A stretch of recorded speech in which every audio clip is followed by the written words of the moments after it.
Despite the latest round of negotiations, the war in Iran has not ended yet. Nevertheless, markets are still expecting that there will be an end of this war and an opening of the Strait of Hormuz happening at some stage, and therefore we do not get into the environment of physical shortages of raw materials.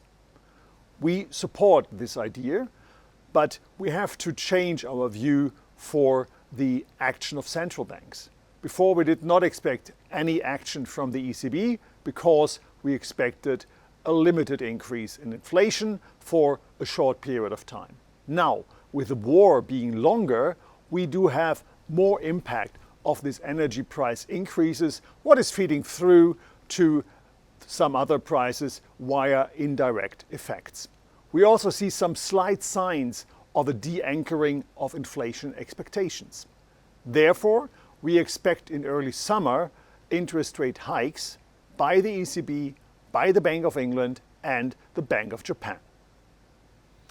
The Fed is likely to abstain from an interest rate cut in early summer or during the summer. And therefore, Kevin Warsh, the new Fed chairman, is not able to fulfill the wish of US President Trump to reduce interest rates.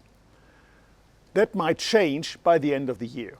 We think by then there is an opening of the Strait of Hormuz, energy prices are likely to come down, and inflationary pressure is likely to diminish. And therefore, we think that by the end of the year, the Fed is going to cut. Looking forward, also the ECB is likely to correct the interest rate increase that we see this year in the second half of next year.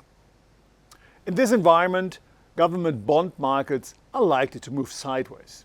We have seen further increases in yields both for treasuries and German bonds in the month of May.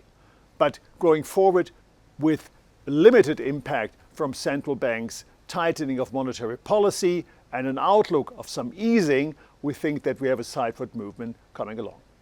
Equity markets are as well likely to increase further.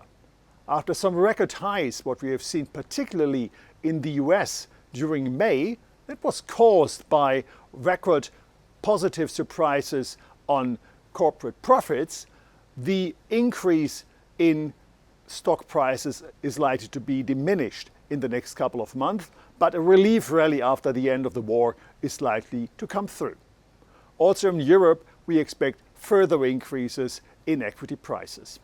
In contrast to that, we expect some correction in the corporate and covered bond markets. This historically low spreads, what we see at the moment, are hardly to maintain for a longer period of time, and therefore we expect some widening spreads in the next couple of months.